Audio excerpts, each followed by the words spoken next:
Imagine तुम्हारे exam में इतने कम नंबर आए कि तुम रिपोर्ट कार्ड घर ले जाने की हिम्मत ही नहीं कर पा रहे हो, और फिर तुम्हारे दिमाग में एक ऐसा आइडिया आता है जो उस टाइम बिल्कुल जीनियस लगता है। लेकिन अगले ही दिन स्कूल में अनाउंसमेंट होती है, कल सभी स्टूडेंट अपने पेरेंट्स के साथ पीटीएम में आएंगे।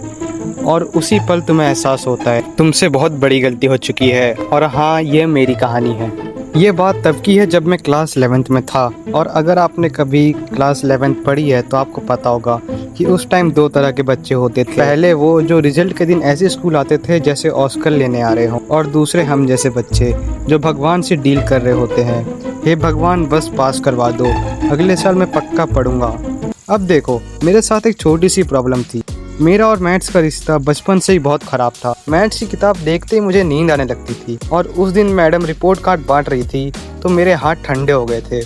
एक एक करके बच्चों के नाम बुलाए जा रहे थे, कोई 92, कोई 89, कोई 95 और फिर एल्विन।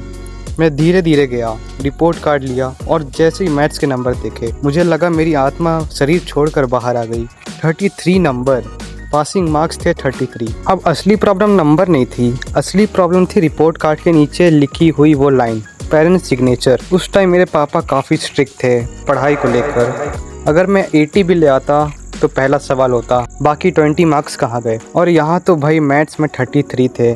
मैं पूरे रात यही सोचते हुए घर जा रहा था, घर जाऊं ना जाऊं। रात को मैं कमरे में बैठा था, रिपोर्ट कार्ड सामने रखा हुआ था, और मैं उसे ऐसे देख रहा था जैसे वो कोई टाइम बम हो। तभी मेरी नज़र पड़ी पापा के पुराने बैग के डॉक्यूमेंट्स पर, और अचानक मेरे दिमाग में एक बहुत खतरनाक आइडिया आया। अगर मैं अपने पापा का सिग्नेचर कॉपी कर लूँ तो। अब देखो, उस टाइम में आइडिया मुझे नोबेल प्राइज लायक लग रहा था। मैंने रफ कॉपी निकाली और प्रैक्टिस शुरू कर दी। लगभग 15 मिनट तक मैं सिर्फ सिग्नेचर की प्रैक्टिस करता रहा, और फिर मैंने असली रिपोर्ट कार्ड उठाया। दिल इतना तेज धड़क रहा था जैसे कोई चोरी कर रहा हूँ, और मैंने सिग्नेचर कर दी। अगले दिन मैं स्कूल पहुंचा, रिपोर्ट कार्ड जमा कर दिया। मैडम ने एक नज़र देखी और साइन कर दिया। उस समय मुझे लग रहा था मैं दुनिया का सबसे बड़ा क्रिमिनल मास्टरमाइंड हूँ। मैं अपने दोस्तों के पास गया, उनसे पूछा क्या हुआ। मैंने धीरे से कहा काम हो गया, और वो ऐसे रिएक्ट कर रहे थे जैसे मैंने बैंक लूट लिया हो। अब जिंदगी वापस नॉर्मल हो चुकी थी। तभी तीसरे पीरियड में क्लास टीचर बोलती हैं, सभी बच्चे ध्यान दें, कल पीटीएम होगी, अपने माता पिता को लेके आना। मुझे कुछ सुनाई नहीं दिया। मैंने अपने दोस्तों की तरफ देखा, उसने मेरी तरफ देखा, और सिर्फ एक लाइन बोली, भाई तेरा खेल ख़त्म। लेकिन दिमाग में बस एक ही सवाल चल रहा था, अब क्या करूं। पूरा दिन मैं क्लास में बैठा था। दोस्तों ने अपने अपने सुझाव दिए, बीमार पड़ जा, स्कूल मत आ, किसी चाचा को पापा बना कर ले आ। अब देखो, जो भी आइडिया आता उसमें रिस्क बहुत ज़्यादा था, और अगर पकड़े जाते तो घर और स्कूल दोनों जगह बैंड बज जाती। उस रात मैं बहुत देर तक सोच रहा था, और आखिरी में मैंने फैसला लिया, सब सच बता दूंगा। मैं पापा के पास गया और बोला, पापा मुझे आपसे कुछ कहना है। उसके बाद मैंने पूरी कहानी बता दी। कुछ सेकंड तक पूरा घर शांत था।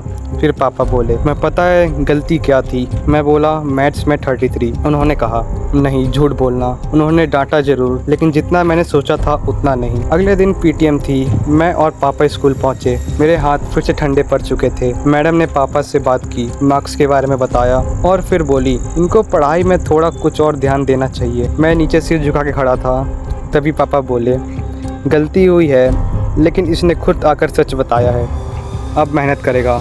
उस टाइम मुझे थोड़ा अजीब लगा, क्योंकि मैं सोच रहा था यहाँ तो मेरी क्लास लगेगी, लेकिन पापा ने मेरा साथ दिया। हम घर वापस आए। उस दिन मुझे दो चीज़ समझ आई। पहली, डर की वजह से लिया गया शॉर्टकट अक्सर और भारी पड़ता है, और दूसरी, माता पिता नंबर से ज़्यादा ईमानदारी को महत्व देते हैं। और हाँ, उस दिन के बाद मैंने दो चीज़ कभी कॉपी नहीं की, एक पापा की सिग्नेचर, और दूसरी मैथ्स में टॉपर दोस्त के पूरी आंसर शीट। तो अगर तुम भी ऐसी किसी सिचुएशन में फंस जाओ, सच बोलने में डर लगता है, लेकिन बाद में वही सबसे ज़्यादा सुखदायक होता है। और हाँ, अगर तुमने भी बचपन में कभी ऐसा हरकत की है तो कमेंट में ज़रूर बताना।